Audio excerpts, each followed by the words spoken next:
Hola, les habla Lorena Mora Maury con nosotros hoy del Filia Díaz, una abogada del área triestatal del Midwest de los Estados Unidos. Bienvenida, Delfilia. Buenos días, Lorena, ¿cómo están todos? Gusto en saludarte. Bueno, vamos a hablar acerca de este caso en particular. Cuéntanos los antecedentes de este caso de los Estados Unidos versus Texas. Ok, buenos días. Vamos a tratar de hablar el inicio de todo esto y lo más simple de que es posible para que todos ustedes nos entiendan qué es lo que estaba pasando y de dónde venimos con este problemón que venimos acarreando desde el 2014. Entonces, esto se registró una demanda en contra de la administración del presidente Obama en Texas. ¿Okay? Esto fue en contra de las órdenes ejecutivas que se dieron en el 2014, noviembre 20 del 2014, donde el presidente estaba dando una orden acerca de DAPA y DACA. DACA extendido y DAPA, que es la acción ejecutiva para padres de residentes permanentes o ciudadanos. ¿Por qué DACA extendido? DACA es la acción que se dio para proteger a los Dreamers, que se conocen como Dreamers, quitando unos lineamientos que podían dar protección extendida, mayor protección a muchas personas que no habían entrado inicialmente en DACA, que se dio en el 2012. Bueno, entonces todo esto, 26 estados se conjuntaron y dijeron, ¿saben qué? No nos está gustando lo que el presidente está haciendo, vamos a interponer una demanda en contra de la administración para impedir la implementación. Entonces, normalmente los estados tienen que tener una justificación en frente de las cortes para demandar. Uno no puede demandar nada más porque sí. Uno tiene que tener una justificación legal.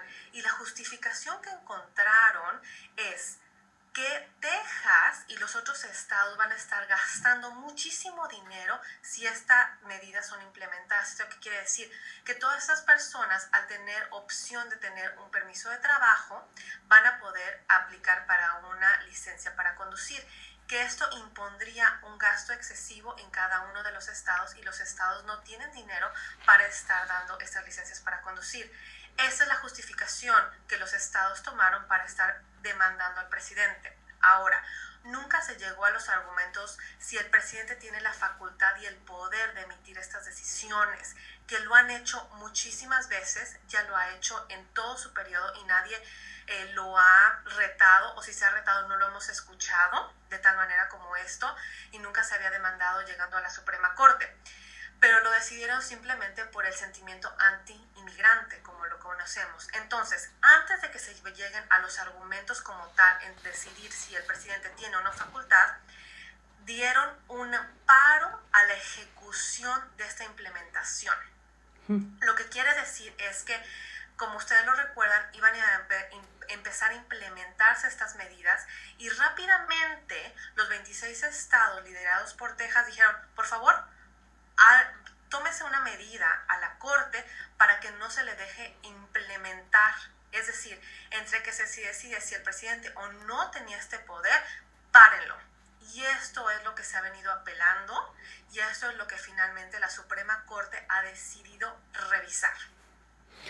Estamos ahora ya, la aceptó evaluar la decisión. Cuéntame ahora qué viene, qué nos toca a nosotros, cuándo decide la Corte Suprema de Justicia y cómo nos puede afectar a nosotros esa decisión. Bueno, esto es un poco a visión del futuro, pero la Suprema Corte no toma todos los casos que se registran. La Suprema Corte decide por importancia legal cuáles casos va a decidir y va a revisar. Entonces, el día de ayer solamente dijeron, vamos a revisar el caso y hemos decidido tomar este caso en consideración. Lo que quiere decir es que ahora los siguientes pasos es para la administración del presidente registrar los argumentos orales, que es los que están en pro, a favor de que estas implementaciones se canalicen y se ejecuten, y también los que están en contra, que es todos el estado de Texas y los otros 26 estados, bueno, 25, entonces ellos van a someter los argumentos escritos. Al mismo tiempo, Lorena, va a haber otras organizaciones sin fines de lucro que van a tener la oportunidad de someter sus argumentos escritos, que eso se llaman los argumentos de los amigos de la corte, ¿sí? En donde generalmente lo vamos a tener también de las dos versiones, en contra y a favor. Entonces, es posible que la Corte Suprema vaya a tomar los argumentos orales, ya sea marzo a mayo, ¿ok? Marzo a mayo, y después emita la decisión en junio. Entonces, hasta junio realmente vamos a saber cuál es la decisión que van a tomar los jueces. Ahora, a considerar, la Corte Suprema tiene 9 jueces. 4 de ellos son liberales, ¿ok? Y los otros son conservadores. Entonces, para tener una mayoría realmente y que nos quedemos y se alineen con el presidente y con la administración, ¿eso qué quiere decir? Que si los 4 que son liberales van a votar en favor de la administración, solamente se tiene que convencer a uno. Y lo hemos visto también con las otras decisiones que se han tomado y los casos que se han llevado a la Suprema Corte, como fue Obamacare o el matrimonio homosexual, el reconocimiento del matrimonio gay. Entonces, en el Obama se convencieron a 2 y en el matrimonio homosexual, en el reconocimiento del matrimonio homosexual, se convenció nada más a 1. Entonces, sí es posible de convencer solamente a 1.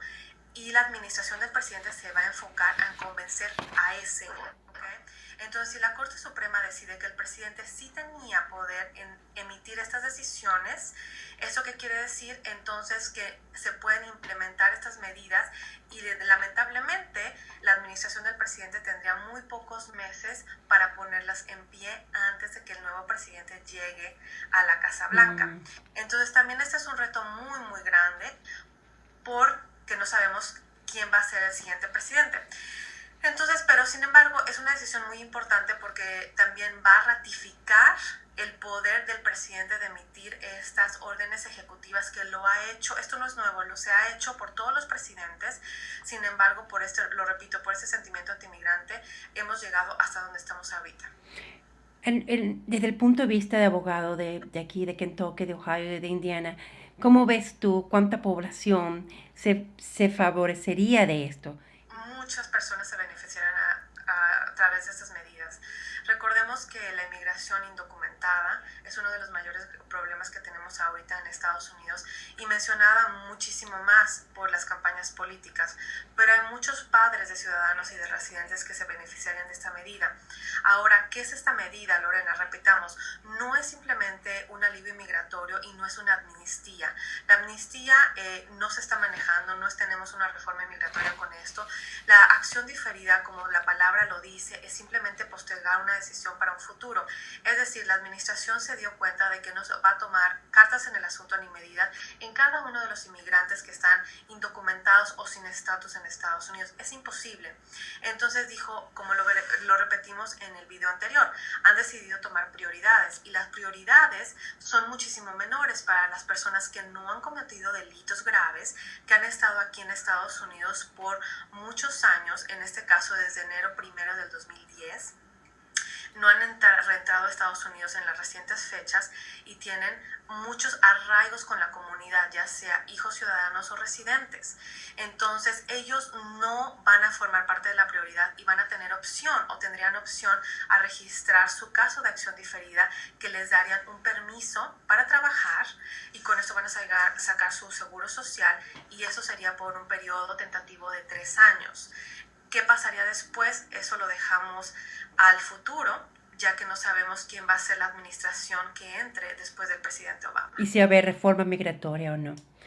Exactamente. Bueno, muchísimas gracias, Desfile. ¿Algo más que no se nos ha olvidado y un mensaje que quieras compartir? Claro que sí. Estas nuevas noticias siempre dan cabida a los fraudes, ¿ok? Lo que les quiero alertar a toda la población es que no se tiene que hacer absolutamente nada en este momento, nada. Es decir, no se pongan a reunir documentos, no hagan caso a las personas que le dicen vamos a empezar a aplicar o vamos a empezar a reunir los documentos que yo creo que van a ser necesarios. No, manténganse informados, es decir, estén siguiendo las noticias, estén siguiendo esos clips informativos, pero no hagan nada, no le paguen a nadie y muchísimo menos vayan a ser víctimas de un fraude notarial, que hay mucha gente que se toma de esas oportunidades para nada más decirle a la gente vamos a empezar a reunir los documentos o vamos a empezar a aplicar y me tienes que pagar. En este momento no se puede hacer nada, no hay ninguna aplicación y aun cuando la Suprema Corte decida que el presidente tuvo la razón en expedir estas medidas, tampoco vamos a ver qué es lo que se debe hacer sino después de meses. Manténganse informados, no cometan crímenes que esto los puede descalificar, no manejen en estado de ebriedad, no causen y se involucren en violencia doméstica y muchísimo menos en sustancias controladas. Les deseo lo mejor y que Dios los bendiga. Muchísimas gracias, Defilia. Muchísimas gracias, Lorena.